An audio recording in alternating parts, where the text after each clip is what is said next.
Vamos falar propriamente do citoplasma e suas organelas. A segunda parte do vídeo de citoplasma, né?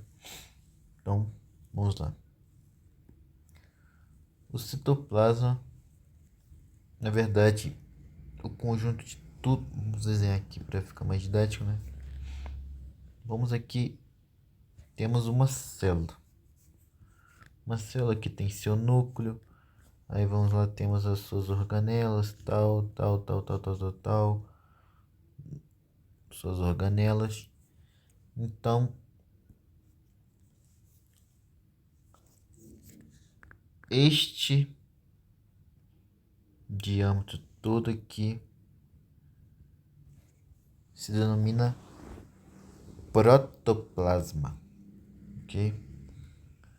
O diâmetro da membrana plasmática até o envoltório nuclear se denomina citoplasma, ok?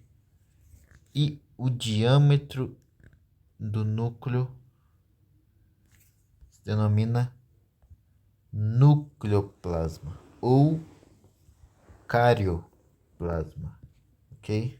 Então esta é a divisão.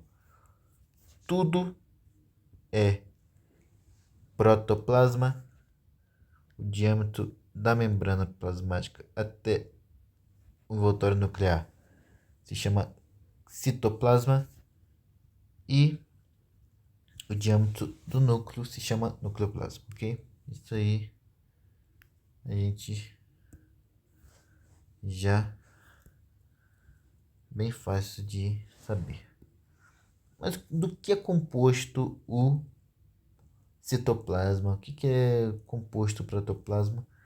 Ele é composto por uma solução coloidal, um líquido, uma massa gelatinosa chamada citosol, ok? Então o componente do citoplasma é o citosol. Então agora vamos começar a falar propriamente das organelas mais especificadamente. Vamos citar aqui então, começar pelos ribossomas, famosos ribossomas. Então ele é composto 50% tá dizendo? Aí foi. Ele é composto por RNA ribossômico, 50% do ribossomo é feito de RNA ribossômico e os outros 50% de proteínas, ok? Da onde que é feito os ribossomos? Da onde que é a origem?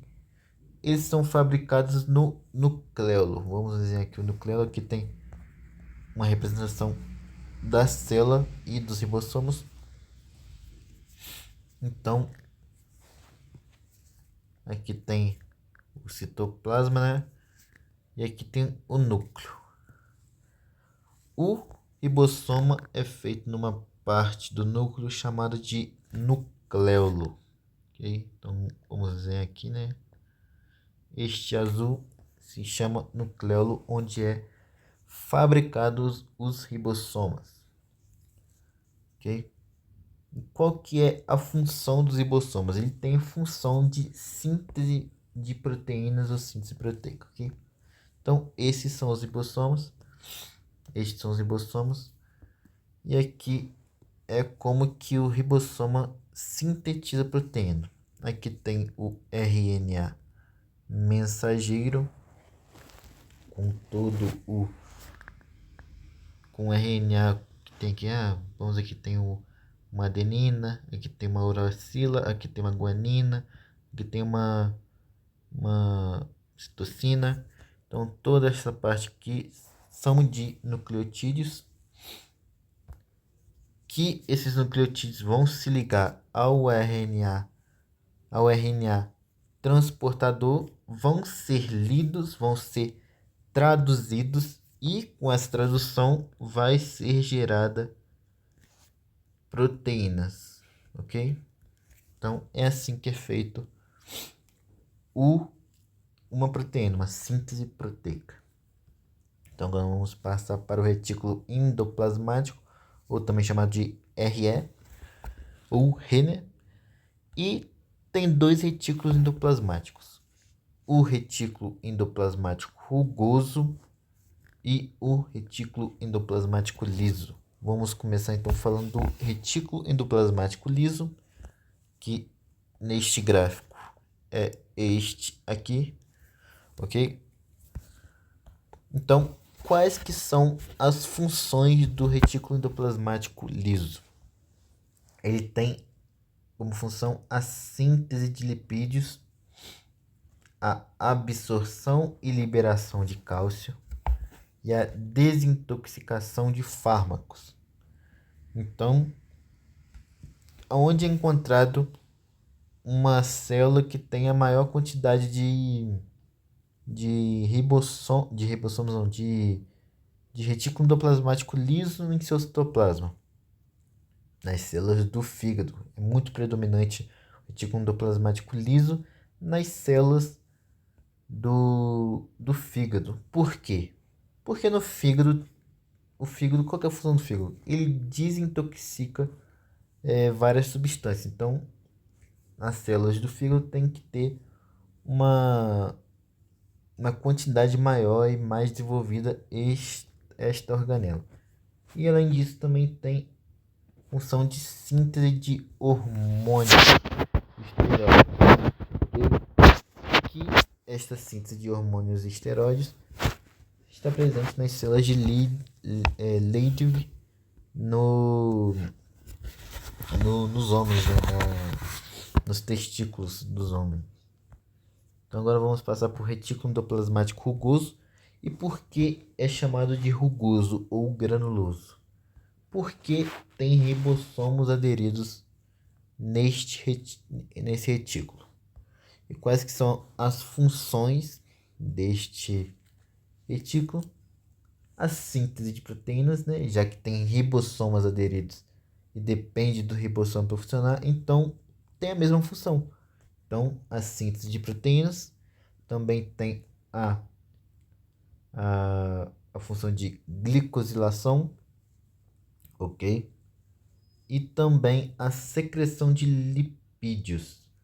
Mas o retículo endoplasmático rugoso só tem essa função de secreção de lipídios quando o retículo endoplasmático rugoso e o retículo endoplasmático liso estiverem acoplados juntos, ou seja, que vão deter da mesma membrana. Ou seja, o que quer dizer isso, né? Para ficar mais... Vamos aqui desenhar aqui, né? Uma célula novamente. Aí aqui vamos ter o núcleo. Então vamos desenhar aqui retículo endoplasmático liso. Vamos lá, retículo endoplasmático liso, sem ribossomas. E de amarelo, vamos desenhar um retículo endoplasmático rugoso.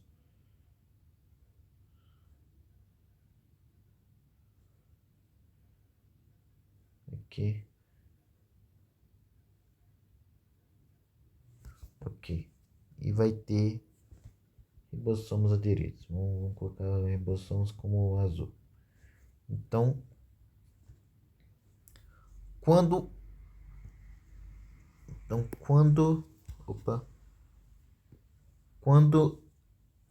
o retículo endoplasmático liso e o retículo endoplasmático rugoso estiverem unidos pela mesma membrana, este retículo endoplasmático rugoso pode ter a função de secreção de lipídios, ok? Então esta é a explicação.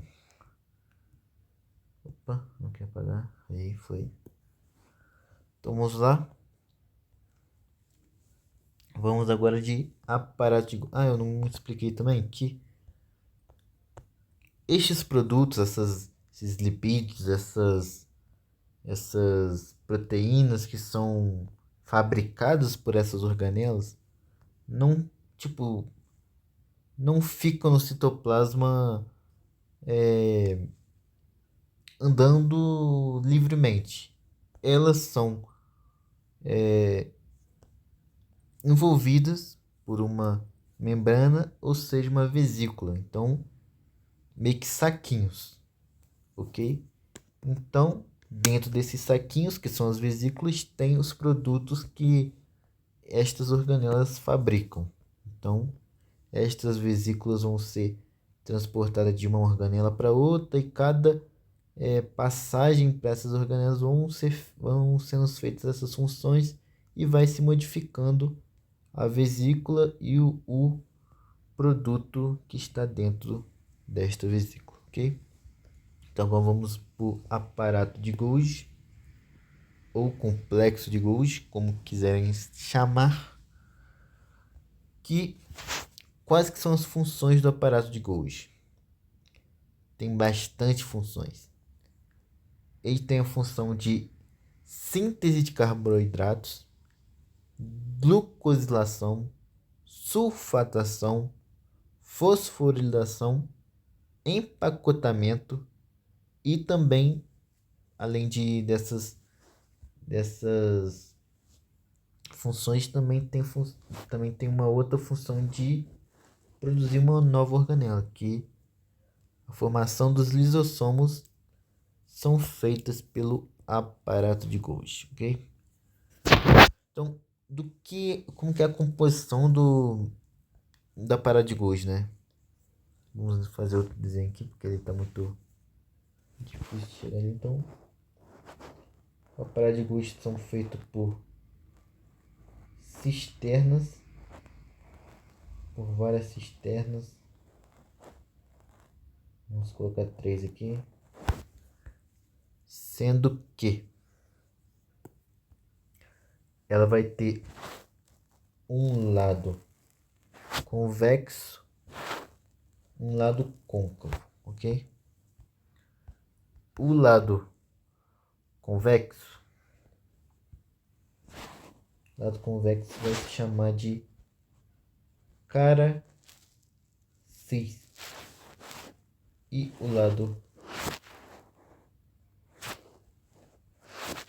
outro lado vai se chamar cara trans, ok?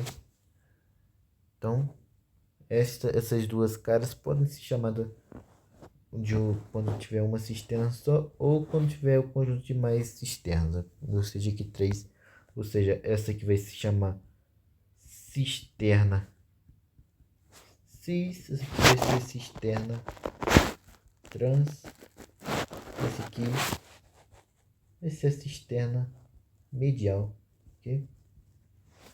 Vai ser a cisterna medial. Então, opa, vamos apagar aqui. Então, as funções deste aparato são várias. Então, vamos falar sobre essas vesículas, esses saquinhos que eu falei para vocês, né?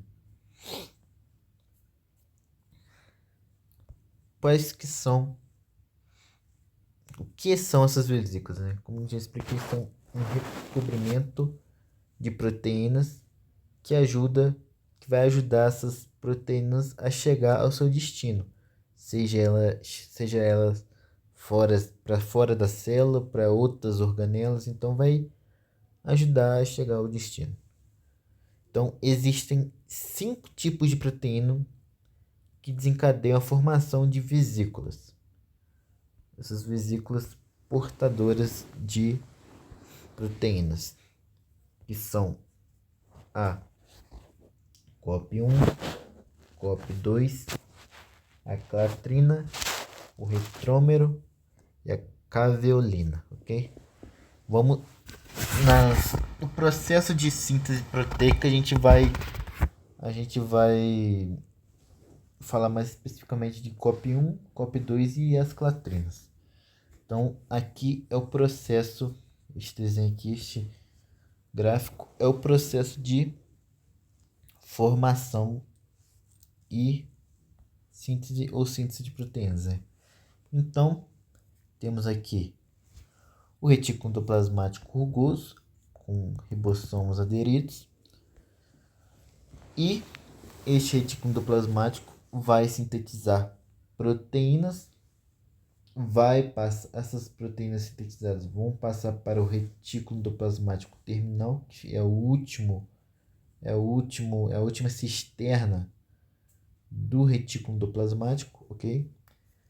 E, como eu já expliquei, para passar de uma organela para outra, este de azul aqui é o complexo de Golgi, precisa formar saquinhos para dar lugar a proteínas, né? Essas aqui são as proteínas feitas, esses de verde aqui são as proteínas feitas pelo retículo endoplasmático. Então vai se formar um saquinho, uma vesícula com as proteínas, e esta vesícula vai estar revestida por uma proteína chamada COP2 ou coatômero 2, ok? Então, a vesícula que sai do retículo endoplasmático terminal para ir para o complexo de Golgi, para a cisterna cis do aparato de Golgi, vai estar revestida com a proteína COP2, ok? Então, é isso. Aí, esta proteína vai chegar ao complexo de Golgi. Aqui no complexo de Golgi a proteína vai ser modificada, vai ser empacotada, vai fazer todas as funções que vai ser precisa no aparato de Golgi, e esta proteína já modificada vai passar para a próxima cisterna, para a próxima cisterna, para a última cisterna do aparato de Golgi, que se chama TGN, ou seja, parte terminal onde forma as vesículas, que vai ir para fora do aparato de Golgi. E estas vesículas que vão ir passando de cisterna para cisterna vão estar revestidas por outra proteína. Esta outra proteína vai ser a proteína COP1 ou coatômero 1, ok?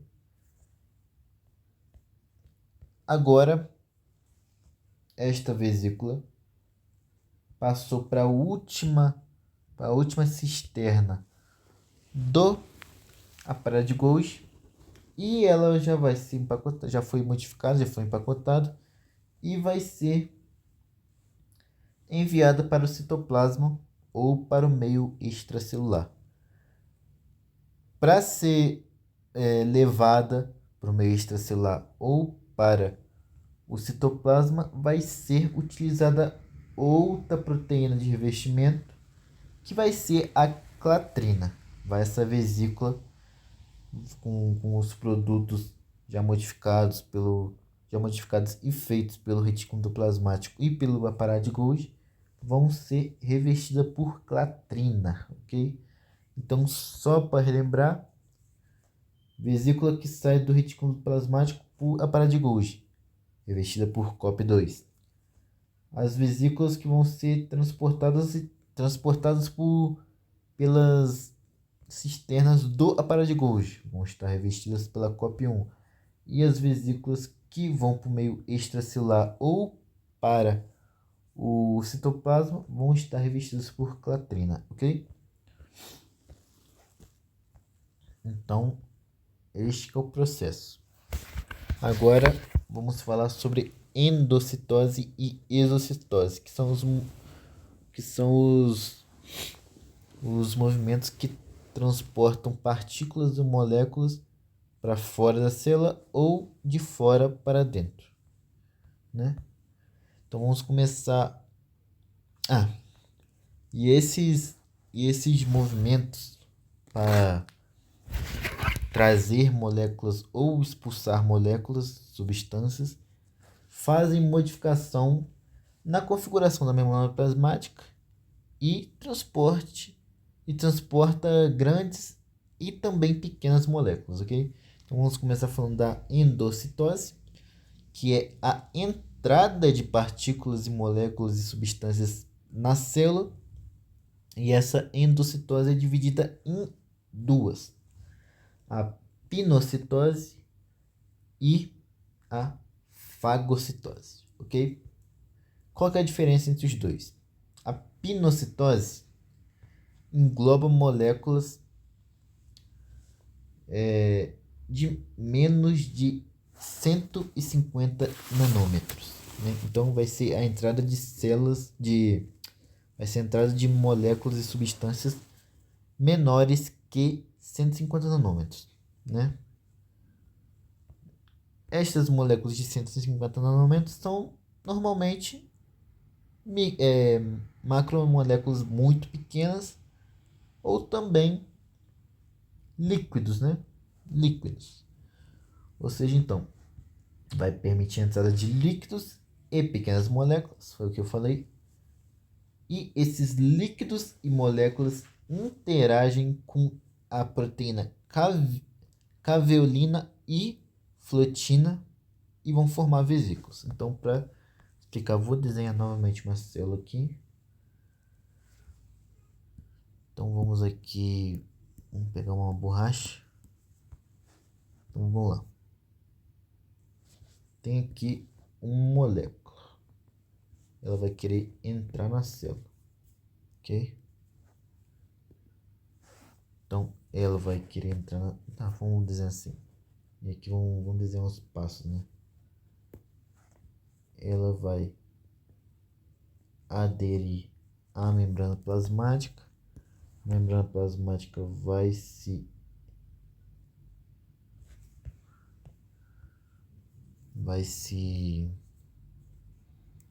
modificar e vai sendo englobada a partícula e ela vai entrar na célula, né? Vai modificar a membrana plasmática e a membrana e essa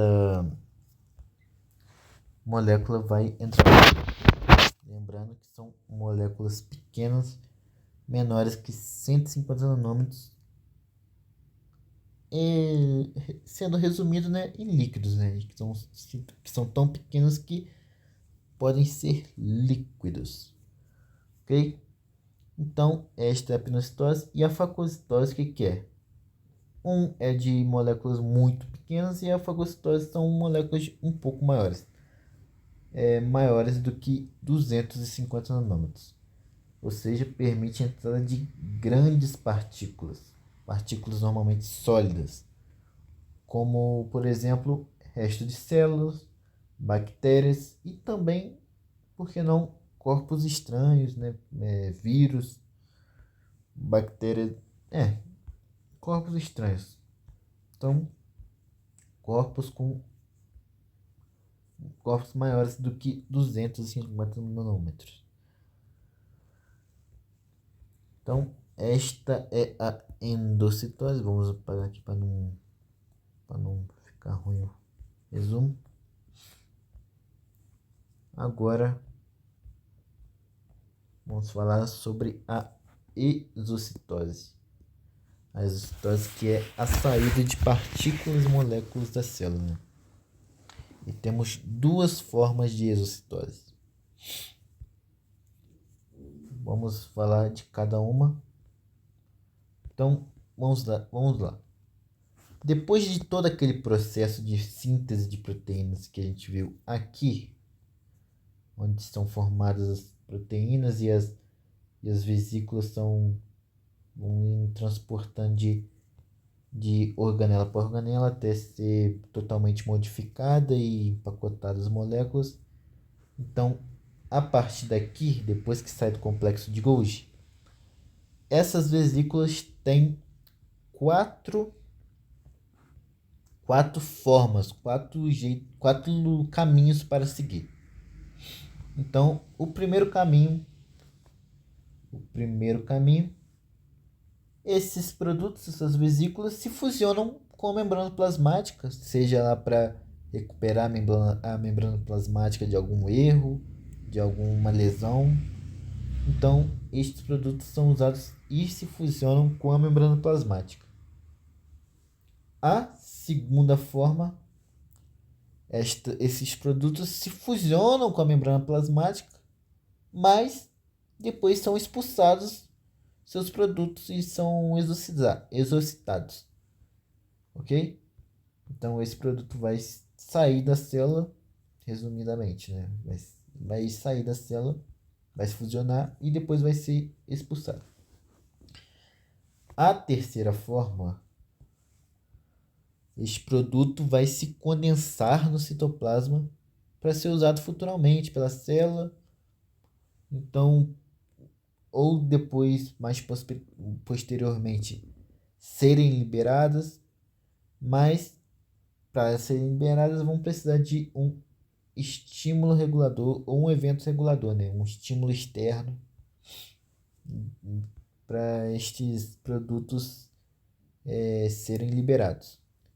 Agora, a quarta forma, estes produtos vão seguir para a via endossômica e lisossômica e serem degradados. Seja se essa proteína que foi feita neste processo faz mal para a célula, né?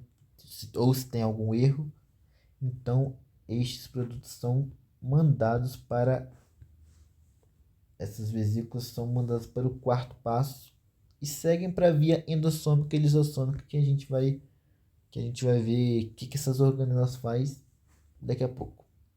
Então, este primeiro e esse segundo modo participa da via constitutiva, que vai sair da célula ou se aderir à membrana. E a via secretora participa os processos 3 e 4, que vai ser os produtos que vão ficar no citoplasma ou vão seguir para a via endossômica, né? Então, resumindo, essa aqui vai ser expulsada ou usada na membrana, e essa aqui as moléculas vão ficar no citoplasma, ok? Então, estes são os dois tipos de exocitose. E agora a gente vai partir para os endossomas. O que são os endossomas? Qual que são a sua função? Eles participam da degradação e da digestão enzimática. Temos dois tipos de endossomas: o endossoma temprano e o endossoma tardio. Sendo qual que é a diferença entre eles? Um é mais ácido do que o outro, ok? O endossoma temprano tem um pH 6 e o pH do endossoma tardio é 5,5. Como que funciona o endossoma? O endossoma e o lisossoma, que eu vou falar mais posteriormente, são bem parecidos. Tem aqui, vamos desenhar um endossoma. Vamos desenhar aqui, né? E vamos tomar aqui estes de laranja. São bombas de hidrogênio. Para que serve bombas de hidrogênio? Vamos jogar hidrogênio para dentro deste endossoma. Por que vai jogar hidrogênio para dentro desse endossoma? Porque aqui dentro vai ter estas partículas, essa vesícula, essa substância que quer ser degradada ou quer ser digerida, ok? Então, vai cada vez jogar mais hidrogênio para dentro da célula e essa célula vai ficar ácida, né? E com essa acidificação, as proteínas que estiverem aqui dentro vão ser digeridas, ok? Então, esse que é o funcionamento dos endossomas e também dos lisossomos, que eu vou falar mais daqui a pouco. Então, resumindo aqui, né, esta parte vai ser acidificado o meio intracelular do endossoma e as partículas vão ser digeridas. No endossoma temprano, primeiro a proteína vai chegar no endossoma temprano, que tem pH 6. Tá, vai acidificar o interior com pH 6. Tá. Se essa proteína não ser digerida totalmente, o resto dessa proteína vai ser enviada para o endossoma tardio, que é mais ácido ainda. E vai fazer o mesmo esquema. A proteína vai chegar aqui, né? Vai ser jogada hidrogênio dentro dela, vai acidificar o meio interno. Se essa proteína ainda não ser totalmente degradada, vai ser enviada para os lisossomos, que é mais... Vamos ver que a diferença dos lisossomas por endossomas é que o lisossoma é mais ácido ainda, ok? Então, tem o mesmo funcionamento também, né? Aqui temos as proteínas aqui dentro, o lisossoma e as bombas de hidrogênio, que vai ser jogado, vai acidificando o meio interno do lisossoma, ok? Então, vou ler aqui esta explicação só para ficar mais contextual, mais teórico, né? Então, o lisossoma, o que é? Ele contém ao menos 40 tipos de hidrolasas ácidas. Vamos lá, como por exemplo, a lipasa, a proteasa, a peptidasa, glucosidasa, amilasa, etc. Então, as membranas dos lisossomas contêm bombas de hidrogênio ligadas a ATP, ou ATPasas, que acidificam o interior dos lisossomas mediante o bombeio ativo de hidrogênio. Mediante esse aí, bombeio ativo de hidrogênio, as moléculas são degradadas. Foi o que eu expliquei. Mas este texto está mais teórico. Então, tem a mesma função, degradação de gestão enzimática, mas os lisossomas têm um pH mais ácido do que os endossomas. Então, as proteínas não digeridas dos endossomas tardios são mandadas para os lisossomas e com pH mais ácido ainda, os lisossomas conseguem degradar totalmente as proteínas ou substâncias maléficas que está dentro do lisossoma, ok? Então, é isso. Vamos para peroxomas. Então, o que é os peroxomas? São organelas esféricas de soma membrana que contêm mais de 40 enzimas oxidativas. Essa aqui também tem mais de 40 tipos, mas aqui de hidrolasas ácidas, que servem para degradar. Aqui tem 40 enzimas oxidativas, que servem para oxidar, ok? Então, como por exemplo, temos a urato-oxidasa, a catalasa e o aminoácido oxidasa. Então, temos esses exemplos aí de enzimas oxidativas.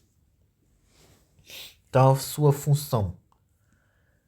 E tem duas funções primordiais, que os peroxomas oxidam substratos específicos e também oxidam ácidos graxos de cadeia longa e muito longa. Okay? Então, qual que é o funcionamento dos peroxomas? Os peroxomas vão retirar os átomos de hidrogênio e vão combinar esses átomos de hidrogênio que vão ser retirados com O2, ok? Então, essa junção vai produzir peróxido de hidrogênio ou H2O2, ok? Então, esse H2O2 são prejudiciais e venenosos para a célula. Aí você vai me perguntar, por que que então esse peroxisoma produzir é, vai produzir um peróxido de hidrogênio que é prejudicial à célula? Porque porque eu não sei, porque eu também não sei. Mas este peróxido de hidrogênio vai ser eliminado por uma enzima, né? Ou seja, a catalasa. Então, os peroxisomas vai produzir algo venenoso, algo prejudicial, mas depois vai toma aqui uma enzima aqui para degradar essa coisa que eu produzi, para ser mais bonzinho, entendeu? Então, vai jogar catalasa ali e vai degradar esse hidróxido de hidrogênio, como está sendo neste. Opa, saí. Como está sendo mostrado neste. Opa, neste gráfico aqui. Então, duas moléculas de hidróxido de hidrogênio, peróxido de hidrogênio, perdão, vai se unir à enzima catalase e vai se transformar em duas moléculas de água mais uma de oxigênio, ok? Então vai oxidar e vai transformar o mal em algo bom, ok? Esta é a primeira função. Agora, a segunda função, que é a oxidação de ácidos graxos de cadeia larga e muito larga, então vai utilizar enzimas como a coenzima oxidase. Aí vai transformar esses ácidos graxos longos é, vai transformar esses ácidos graxos em acetilcoenzima A, ou como popularmente conhecido como acetil-CoA. E esse acetil-CoA, se você não conhece, ele é utilizado como energia para a célula, ok? Então vai transformar lipídios ou ácidos graxos em energia, ok? Então vamos agora para mitocôndrias. Mitocôndrias é uma parte bem chatinha do citoplasma, uma organela bem chatinha, mas a gente sabe que ela tem uma função muito importante, que é a produção de energia ou produção de ATP. Ela também tem uma função de regulação da concentração de íons do citoplasma, ok? Elas possuem seu próprio DNA, estas mitocôndrias, porque antigamente elas viviam em simbiose dentro das células. Então, elas são meio que células diferentes que não deviam estar ali, mas com a evolução elas viveram em simbiose dentro das células comuns, ok?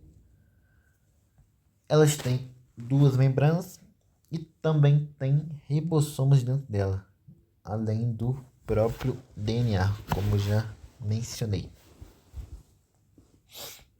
Então, vamos para as estruturas da membrana da mitocôndria. A mitocôndria é feita por uma membrana externa, ok? Essa membrana externa são furadinhas, é furadinha, e esses furinhos chamam porinas, ok? Como eu já mencionei também, a mitocôndria tem uma segunda camada, uma segunda membrana, que essa segunda membrana fica toda enrugadinha desta maneira. Então, esta é a membrana interna e estes dobramentos que a membrana interna faz dá origem às crestas, ou seja, as crestas mitocondriais, ok? E o espaço dentro da membrana interna, este que eu estou pintando aqui de vermelho, é a matriz mitocondrial, ok? Então vamos ver o funcionamento de cada uma dessas estruturas. Na membrana mitocondrial externa, eu não mencionei também que o espaço entre a membrana externa e a membrana interna é chamado de espaço intermembranoso. Intermembranoso. Então vamos lá. Membrana externa e o espaço intermembrana ou intermembranoso possuem porinas, como eu já falei, e essas porinas permitem a entrada e a passagem de pequenas moléculas sem carga, ou seja, os íons, né? E também tem duas funções. Tem receptores para proteínas e polipeptídeos, essa membrana externa. E o espaço intermembranoso, ele se assemelha ao citosol, ok? Então, este conteúdo que está nesta membrana, este espaço intermembrana, é semelhante ao citosol. Vamos para a membrana mitocondrial interna. Ela se encontra prevista praticamente de cardiolipina, sendo que essa membrana interna é quase impermeável a íons. Por que é quase impermeável a íons? Porque esta cardiolipina, este fosfolipídio, da família de fosfolipídios, como que a gente viu na bicamada de fosfolipídio da membrana plasmática, como que é aquele fosfolipídio? É um fosfolipídio que tem uma cabeça que é hidrofílica e duas caudas que são hidrofóbicas ou lipossolúveis ou apolares, ok? Então, uma cabeça e duas caudas. Essa cardiolipina é um tipo de fosfolipídio, só que esse fosfolipídio tem 4 caudas. Então, já que tem 4 caudas, é muito mais lipossolúvel ou hidrofóbica. Então, é quase impermeável a íons. Então, não é permitido, não consegue passar, não consegue atravessar essas 4 patas, essas 4 caudas da cardiolipina. Por isso que é quase impermeável a íons. Okay? Agora, as cristas mitocondriais. O que são as cristas mitocondriais? Elas são compostas por proteínas. Essas proteínas funcionam como uma cadeia de transporte de elétrons respiratórios. E é aqui nas crestas mitocondriais onde é feita a síntese de ATP ou a síntese de energia da célula, ok? Outra coisa que eu não falei é que quanto mais cristas a mitocôndria tiver, mais ela produz energia, né? Então, quanto maior a necessidade energética da célula, maior a concentração de mitocôndrias e também maior a quantidade de crestas mitocondriais, ok? Então, é isso que serve as cristas mitocondriais para síntese de ATP. É aqui que se fabrica o ATP. Aqui que se faz o ATP. Okay? Então, agora, para falar no último, a matriz, que é o espaço aqui. Ok? A matriz é onde se encontra o DNA mitocondrial, né? Como se fosse o núcleo, entre aspas, de uma célula, né? É o núcleo da mitocôndria, entre aspas. então onde se encontra o DNA mitocondrial, e também os ribossomos mitocondriais, e também o RNA transportador, e também 50% do total de proteínas. Os glânulos da matriz, porque aqui a matriz, né? Elas são aqui, são feitas cheias de granulozinhos. Então, estes grânulos armazenam íons de cálcio e outros cátions para regular a concentração de íons da matriz, ok? E as enzimas que estão na matriz participam do ciclo de Krebs, da beta-oxidação dos ácidos graxos, ok? Então, só revisar um pequeno resumo. Nas cristas mitocondriais, onde se fabrica o ATP, e na matriz, onde ocorre o ciclo de Krebs, ok? Então, quando mais para frente começar a estudar sobre biofísica, o ciclo de Krebs, isso que a gente vai estudar. Aqui se fabrica o ATP, aqui onde ocorre o ciclo de Krebs, ok? As inclusões não vou falar. Agora, o citoesqueleto. O que é o citoesqueleto? Uma complexa malha tridimensional de filamentos proteicos, ok? Aí são 3 tipos, eu vou falar. E esses citoesqueletos, estes filamentos proteicos, permitem o movimento de organelas e também vesículas, ok? As vesículas que eu falei lá no começo, estas vesículas aqui, são transportadas no citoplasma por filamentos, ok? Então aqui imagina que tem um filamento e estas proteínas são transportadas nestes filamentos, ok? Então é assim que ocorre o transporte de vesículas e também de organelas, né? Vamos lá então. Vamos falar dos 3 tipos de citoesqueleto. O primeiro, os filamentos delgados, ou também filamentos de actina. Qual que é a função deles?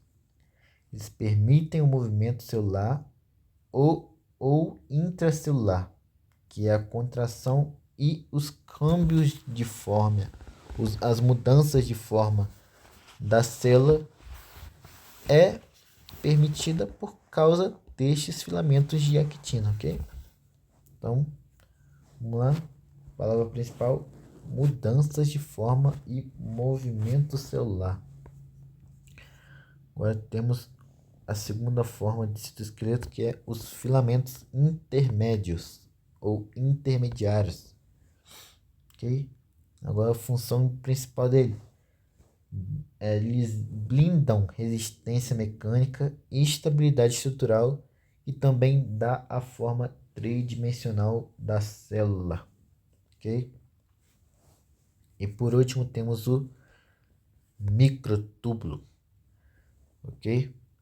O microtúbulo, vamos dizer aqui, a célula, o núcleo, vou dizer aqui também umas organelas, não vou dizer muito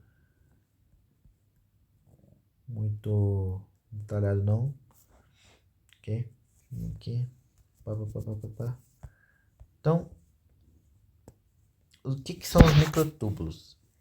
Ele é localizado próximo ao núcleo e se estende em direção à periferia da célula, ou seja, a membrana celular. Então, temos aqui vamos fazer de azul para distinguir.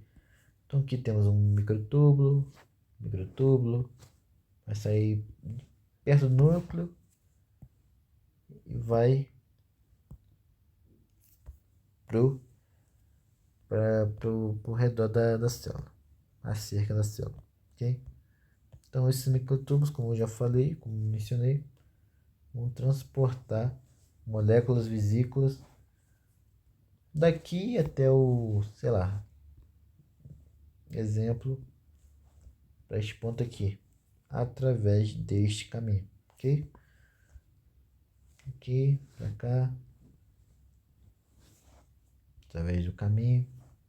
Ou também pode ser uma partícula que está longe, quer se aproximar um pouco, pode vir para cá, através do caminho, que é o microtúbulo. Então, uma coisa que eu tenho que falar. Esses microtúbulos têm dois polos. Dois polos aqui. Como a gente estuda lá em física, assim, essas coisas. A pilha tem o quê? Dois polos também. Um polo positivo e um negativo. Aqui no microtúbulo é a mesma coisa. Sendo que o polo mais perto do núcleo ou das organelas é o polo negativo. Aqui negativo, negativo, negativo. E o polo mais perto da membrana plasmática é o polo positivo, ok? Então, aí tem o movimento então do negativo para o positivo e do positivo para o negativo. Então, este aqui é o que? O movimento negativo para positivo. Então, aqui, negativo para positivo. Outra coisa que eu não expliquei, vamos desenhar aqui então. Microtúbulo. Vamos desenhar um microtúbulo aqui. Aqui a vesícula que está sendo transportada. Ok? Então está sendo transportada para cá, do meio menos para o mais. Ok? Essas proteínas não podem simplesmente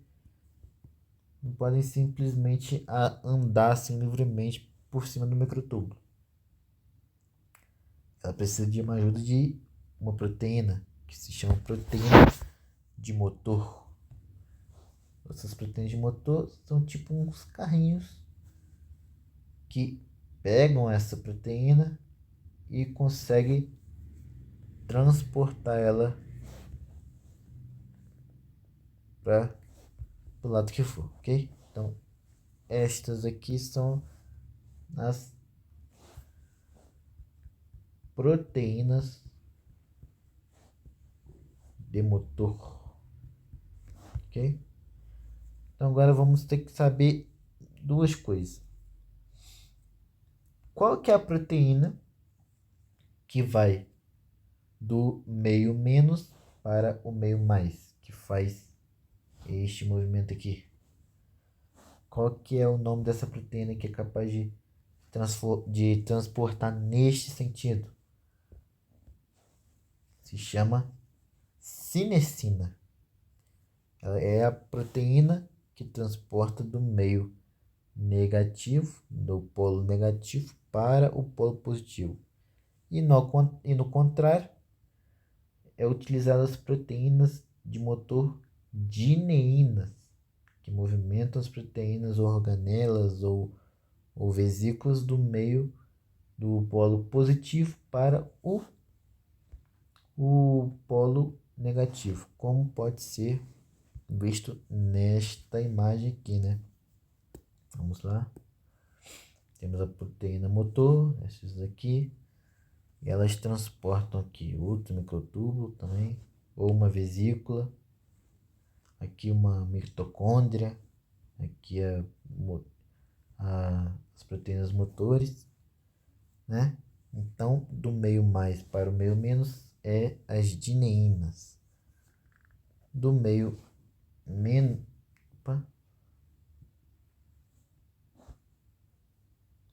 do meio menos